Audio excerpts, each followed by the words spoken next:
What's up everybody, Steven Z Killer here. It's time for a new reaction video. But before that, 75% of you guys watching are not subscribed. Now recently, I was able to obtain the silver play button because we hit 100,000 subscribers. Now I'm pushing myself forward even further. We're going for 300,000 subscribers. We can't hit this goal if you're not part of this community, so hit that subscribe button and notification bell. Join the Discord so you don't miss out on any of my videos when I go live on Twitch, live on YouTube, or I upload a video. Links in the description. Don't forget, I do want to upgrade from silver to gold at one point. So help me out today and hit that subscribe button. Now, let's get into the video.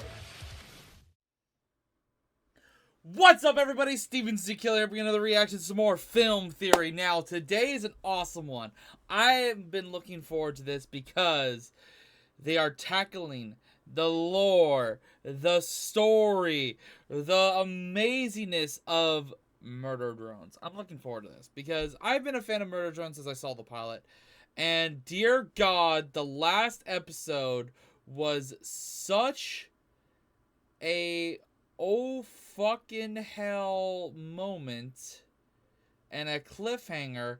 And I will say this without going to spoilers in case you need to go check out my reactions or the original videos, but I'm assuming you watching this video, clicking on this video, you've already seen all this.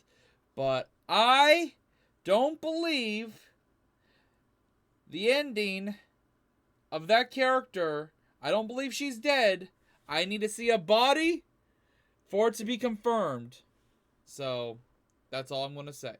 Anyways, we're here for the lore by Matt Pat. The film theory is they will infect you. Murder drones lore.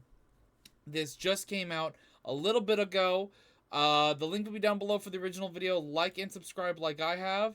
Show your support. And also, today, if you're part of my Discord, or you had some situation where you left the Discord, everything is fixed. My Discord was under attack. We have the reasoning for it. It has been fixed. It has been dealt with. And luckily, it is now good. So I do apologize. We were basically under attack. Someone gained power as a mod that they shouldn't have gotten power. And basically, things happen. A spam bot went through and pinged 1,000 times, almost. Channels were changed, altered, the whole Discord server itself. Basically, we had to clean everything out, and we fixed as much as we can. And there's still some things we need to tweak and or fix, but the server is back to normal. So, and will soon be resumed and available for people to join, but as of right now it is paused for anyone to join. But I know about 30 or so people left the server because of the situation. If you guys want to come back, look out in the next couple days whenever it's reopened. Just so you guys know, we try to make sure everything's safe and secure as possible, but mistakes and accidents can happen, and people are also very scummy and will try to do stuff like this sometimes. So be careful on Discord, be careful on the internet in general, but everything is under control. They didn't get any admin powers or anything like that to actually hurt the server. They just made things annoying. They were trolls, they removed things, and everything that they did was 100% fixable, which is being taken care of and dealt with. So, let's get into this film theory and enjoy it right now. Gather up your railguns and crank up your angsty teenage energy, because today we're covering something brand new. Sweet, I'm open to new things, I guess. I'm talking about murder drones. And I've been waiting for them to do this. One of the most popular animated series across all of YouTube. A series that has found a completely different, original way of communicating its story to us. I would say Murder Drones is on the path to being as like big and or successful of like some of the top tier animations, series, fan-made stuff up there on YouTube's platform. Instead of using found footage or hidden shorts videos to tell its story like most indie projects, Murder Drones is releasing, get this, 20-minute episodes, one at a time, in sequential order. What? No QR codes? No unlisted videos? Madness! Who knew that structure? And it's such a good fucking series. It is a damn right, well-developed story too. During your animated series like an actual animated series would feel so refreshing these days. Hello, Internet! Welcome to Film Theory, the show that locked itself behind 3 layers of doors to hide from the watchful eye of the algorithm drones. And ladies and gentlemen, today we're gonna absolute solve the world that is Murder Drones. Produced by Glitch Entertainment here on YouTube, Murder Drones tells the story of some teenage robots who have to save the universe from a rogue AI program. And for as much as I was just praising the series earlier for its straightforward content delivery strategy, it doesn't mean that the story is a purely linear experience. This show is filled with twists, flashbacks, and fourth wall breaks that keep you on the edge of your seat, guessing about what's gonna happen next. And that's not an exaggeration either. If you look away for It's refreshing, it's nice, it's good. I enjoy it. The craziness, some of the randomness can feel good. 2 seconds, you stand to miss a hidden detail or clue buried in something as simple as flashing source code or a class presentation, which is where I come in today. Since this is a new series that I still want to do a thing where, and someone said this in the comments, they're going to do season 1 of Murder Drones is going up to 8 episodes. If that is true, eventually what I might do is I'm going to do a sit down and watch all episodes of season 1 of Murder Drones in a stream in the future. So stay tuned for that. I'd like to talk about moving forward. We are never talking about this. Talking about what? Like I said, since this is a new show that I'd like to talk about again sometime in the future, I want to start by giving you all a simple, straightforward overview of the plot and key details that'll help you fill in the gaps that you might have missed during your first or even your 40th I'm down watch for that. through. I'm also going to be doing it not in episode order, but rather timeline order. The order that all the major events actually happened in the universe, since that's the way that makes the most sense, as opposed to the twisty way it's ultimately presented in the show. And hey, if I make a mistake along the way, just remember, I messed up in the same way I'm about to fix it. then by the end of the episode today, we'll actually solve the rest of the first season. That's right, we are 6 episodes in right now. 6 episodes spread across 2 years, so why wait any longer? I suspect that I know the big twist reveals that are going to be planned for the final 2 episodes of the season, and potentially— Well, to be frank, I'm going to say one thing. The pilot episode 1 between episode 2 is the longest because I think it took them about a year to a year and a half before they dropped episode 2. But since episode 2, they've been dropping an episode every 2 to 4 months, I believe. And that is their goal, is every 2 to 4 months is around the time frame. And the last episode 5 and 6 actually released pretty close to each other. I think it was only 2 months difference. even deeper into the series. And if you don't want to be— And I will say, episode 6, probably my favorite episode of the entire series. Episode 6 was fantastic. Even though it had a humongous cliffhanger, it's probably my favorite episode. spoiled, well, I suppose you could always just forget everything that I say. Consider it, repressed. So let's rewind, or rather fast forward to the 3000s, as I introduce you to a potentially new series and solve where the Murder Drones universe is headed next. Get hyped, guys! And yet, I still feel nothing. The main story of Murder Drones takes place in the far future, the year 3071 to be exact, based on these balloons that we see in the background of episode 3's prom scene. However, the real start to our story happened quite a number of years earlier. This was a time when humans were expanding beyond the confines of Earth to set up colonies on planets outside of our solar system, mining them for all their resources. One of the biggest players in this world was JC Jensen in space. To help with both mining and domestic life, the company created a series of autonomous AI robots called worker drones, each with their own personality, thoughts, and feelings. Basically, these robots were indistinguishable from a normal living creature. Sadly, though, not everyone agreed, killing them for even perceived minor offenses. Western Villa style? Were you programmed by beasts? Pause it right there. Putting aside the obvious issues around techno-ethics here, that type of behavior right there is a big no-no in the world of Murder Drones. You see, all worker drones came packaged with an established, proper set of step-by-step instructions for decommissioning old robots, and they're delivered to us on old VHS tapes. Truly a film theorist classic. Why should you bother following those instructions? Well, Completely disassembled drones may occasionally reboot from software death alone. More than undead federal fine hazards, its corrupted AI carry an increased risk of future error. in short, if improperly I am intrigued because MatPat is going to spot things that I did not catch, and maybe not even you guys in the comments have told me. Composed of the dead robots might wake up, literally turning into zombie drones. And not only do they wake up, they're changed in that process. According to the VHS, these drones experience, quote, potentially hazardous mutations to their coding, which we later learned to be known as the Absolute Solver program. And that, my friends, is why you always gotta take time to read the terms of service. We're told that there's only a 0.01% chance that the robots will come back to life, and of that 0.01%, only 0.7% have this dangerous mutation, thereby yielding a 0.007% chance that the improperly disposed of drone will have this Absolute Solver mutation. But of course, this incredibly rare, will probably never happen thing, in fact, does happen. And it happens in the form of a worker drone named Sin, waking up alone, confused, and scared in a pile of robot corpses. She's eventually found by a human girl named Tessa Elliott, who's taken a liking to some of the broken worker drones and has been repurposing them to be her friends. Among the drones Tessa's taken in are the lovable goof N, the butt-kicking V, and the incredibly loyal J. The whole letter is a lot to remember. But clearly Sin is different. The Absolute Solver program that activated inside of her changed her. She speaks in a more robotic Microsoft Sam-esque voice, literally stating her emotions as they happen, and it generally seems that she's on the fritz, acting like a puppet on strings. Sheepish, nod, giggle. I am so naughty. However, Tessa has a very different view on the drones than her true. parents who, it would seem, work as higher-ups at the J.C. Jensen Corporation. While that's never directly stated in the show, we can infer it from what's said during this moment when Tessa gets locked up by her folks. Sorry, boss.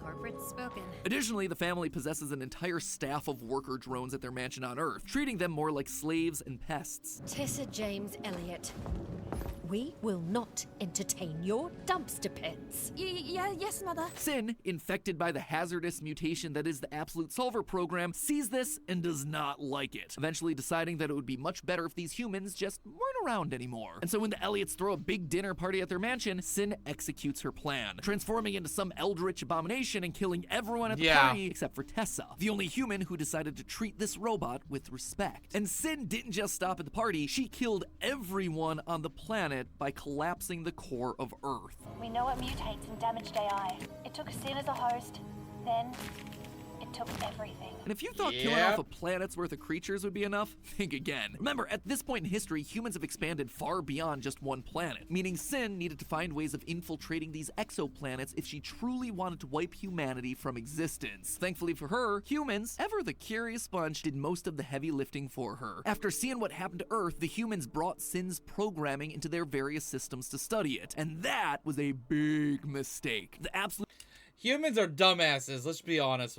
We are really dumb at times. And in shows like this, we are written even dumber. Solver program does the exact same thing again on Copper 9. Or we're actually probably written in a way where we could probably end up like in the situation. Yeah. One of these human-colonized exoplanets, and our main setting for the series. And again, all human life gets extinguished. The newly liberated worker drones now have no more commands that they need to follow. They are free to live their lives as they wish. And yet, this worker bot peace doesn't last for very long. At some point in history, a new breed of drones, the disassembly drones, or murder drones, arrive on the scene with a directive to eliminate all the workers. This forces the everyday bots to live behind a series of 3 protective walls, Attack on Titan style. And though the worker and murder drones are told that this comes straight from the J.C. Jensen Corporation, we learn in episode 6 that that actually isn't the case. Instead, the murder drone massacres that are happening across various planets are being orchestrated by Sin for unknown reasons. Sin disappeared on Earth. Boss ran away. We mutually disengaged. Her last known act was sicking you lot on the human exoplanets. Why? That's what we're trying to figure out, bozo. I didn't even realize that in the last episode. Oh. Okay, that went right over my head. And also, guys, we are 14 minutes into this reaction.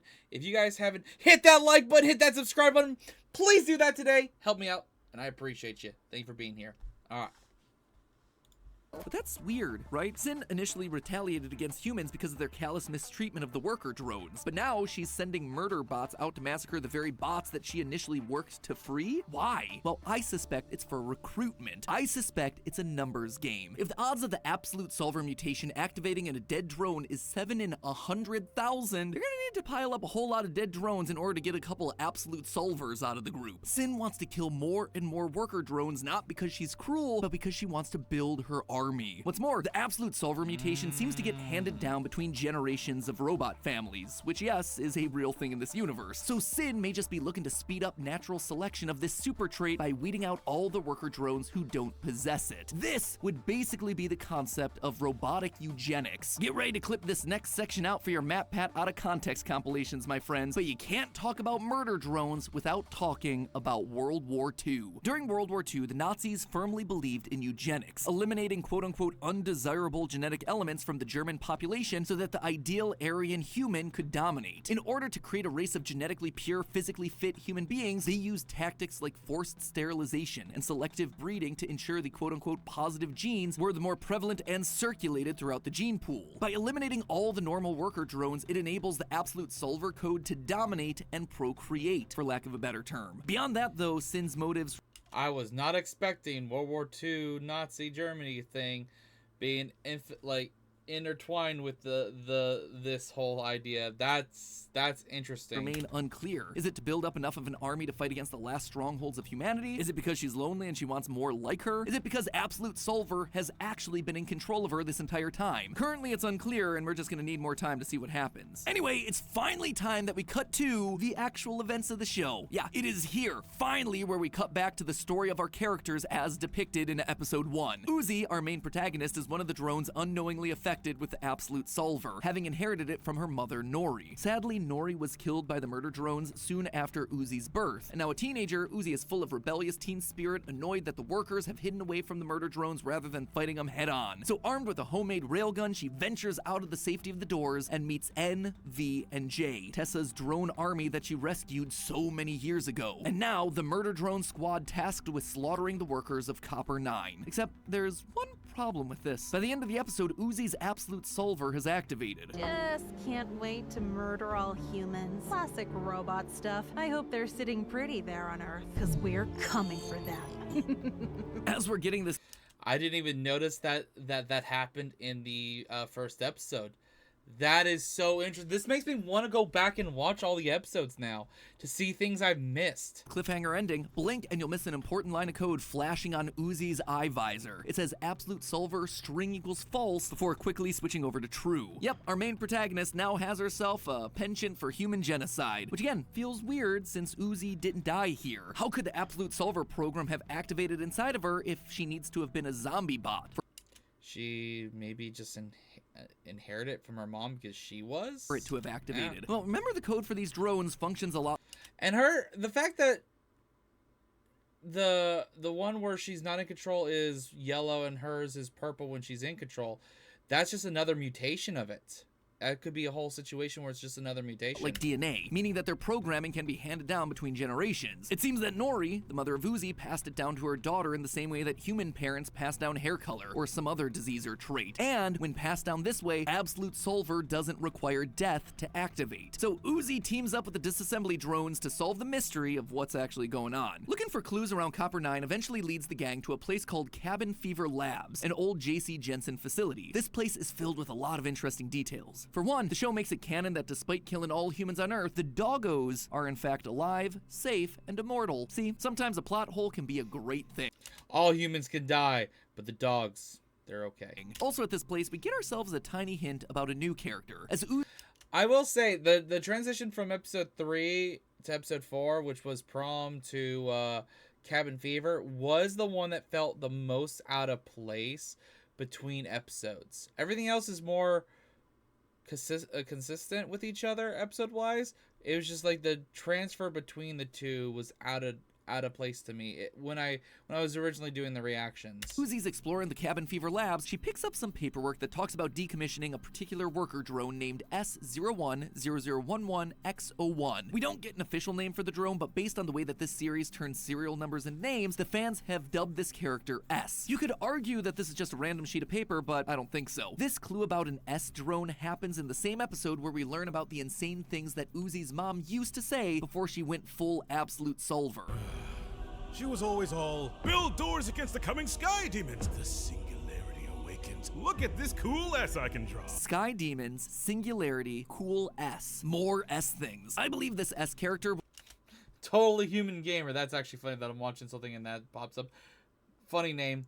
Thank you for subscribing. If you subscribe, you may get a shout out in one of my videos. Your name could pop up here. Will be making their appearance sometime in the 7th episode of the series as a good robot built by Tessa to make some big reveal about Uzi's mom's death. I'm looking forward to in this series, episode 7. every drone has 2 numbers that ultimately identify them. One is their SN, or serial number, a string of letters and numbers unique to each character. The second number is the PN, presumably the product number. This string indicates what model of drone they are. Drones that are the same kind have the same PNs. We see that this is true with N and J, and presumably V, who all have themselves the same PN, SYN MYKX. Notice that CYN or SYN hidden right there. All the murder drones are part of the same SYN model group, and have been controlled by SYN at some point throughout the series. However, this S has itself a completely new PN that we haven't seen before, TSA MMAC. Now, the TSA there can't be a coincidence when we have ourselves a human named Tessa running around who loves repairing robots and is trying to stop SYN's quest of absolute domination. In addition, I believe we'll discover that S was a friend or colleague of Uzi's mother, Nori. How can I be sure? Well, in episode 3, we're shown Nori's security badge, which shows that she used to work at Cabin Fever Labs. The same is true for Eva, another carrier of the absolute solver corruption. And wouldn't you know it, but Cabin Fever Labs is the same place that Uzi found the document about S. Furthermore, take a closer look at that document. We see black, creepy drawings written all over it. These drawings bear a striking resemblance to the ones that were drawn by Uzi's mother. So I think at this point it's far more likely that whoever this S character is will be an old ally of Nori and Eva and will be willing to lend a hand to Uzi and company as they try to defeat the absolute solver corruption. Moving back into the main story though for a minute, after exploring around Cabin Fever Labs, Uzi starts to act strange, and we begin to see the full extent of her absolute solver powers. She transforms into some kind of monster and attacks all the other drones. After being talked down by N, Uzi returns to normal, solidifying them as the cutest couple ever. Eventually the team finds a key in the form of a robotic cricket that unlocks the innermost part of Cabin Fever Labs. They then run into Tessa Elliott, the girl who befriended SYN and the other drones back in the day. Tessa, now an adult, has made it her mission to stop SYN and any other absolute solver drones from taking over the universe. In the end of the most recent episode, we see Uzi, N, and Tessa finding their way to the elevator that leads down into the innermost lab, leaving them and us, the audience, curious about what they'll discover down there. And honestly, that's where the series stands at the end of episode 6. The creators of the show have said that the first season will consist of 8 episodes. We're really close to the end. So that is confirmed, 8 episodes.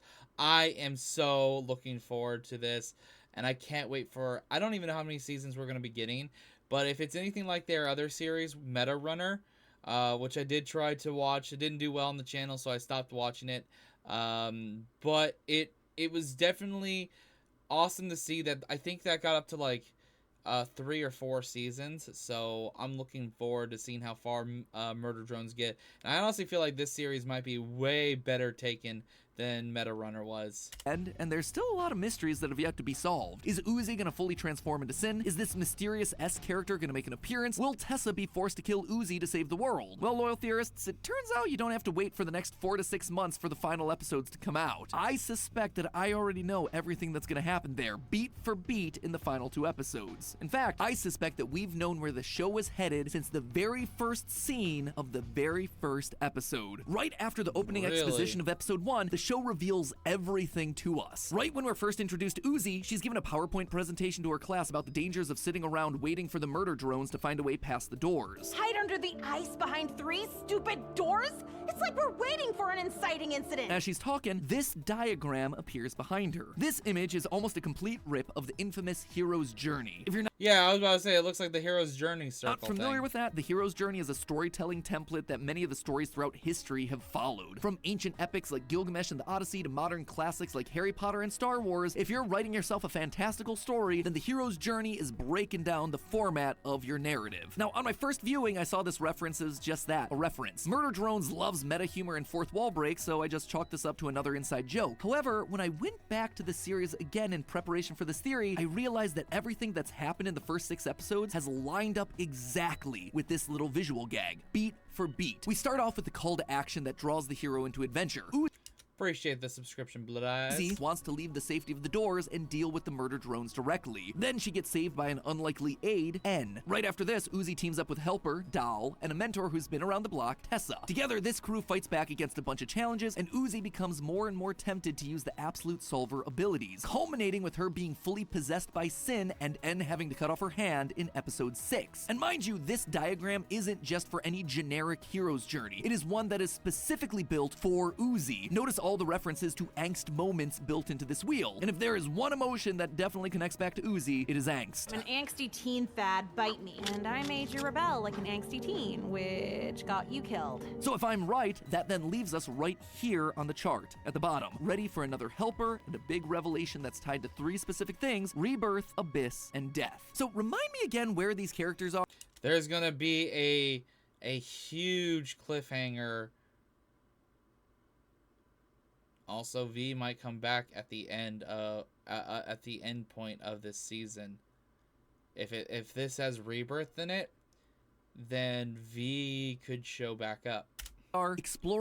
Which I'm gonna say, I fucking called it. Unless we see a goddamn body, I don't doubt she's not dead. Exploring Cabin Fever Labs, a giant underground facility that keeps going down to the center point, an abyss, if you will. And who have we been talking about this entire time? S, a potential new helper associated with Uzi's dead mom, who probably has more information than anyone about what happened to her. According to the hero's journey, at this point, Uzi, our hero, will be given some sort of a revelation. S is going to reveal some saucy details, something that, according to our template, will lead Uzi to a full angst overload.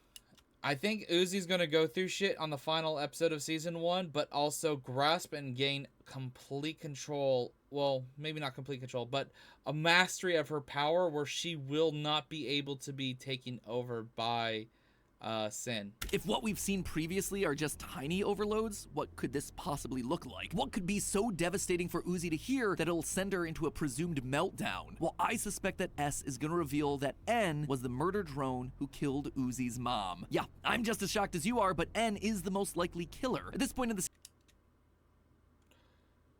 Holy fuck. series, we don't actually know what happened to Nori. All we know was that she was bitten by some murder drone and that Nori's father ultimately had to put her down. On Copper 9, there's only 3 murder drones that we know of: V, J, and of course, N. Nothing would make for a more catastrophic revelation than finding out your new boyfriend is the one that killed your mom. This devastating news will be too much for Uzi to handle, and she'll fully succumb to her Absolute Solver powers, going full angst overload. Then, after being saved once again by N and the crew, Uzi will atone for her sins and make her mission for Season 2 clear. Defeat Sin, stop the Absolute Solver, and end the cycle of violence that prevents humans and drones from living the peaceful lives they want. So, there you have it, my friends. Murder drones. The plot so far, as well as a... Well, the thing about that still sucks because no matter what, humans will probably see drones as an inferior thing.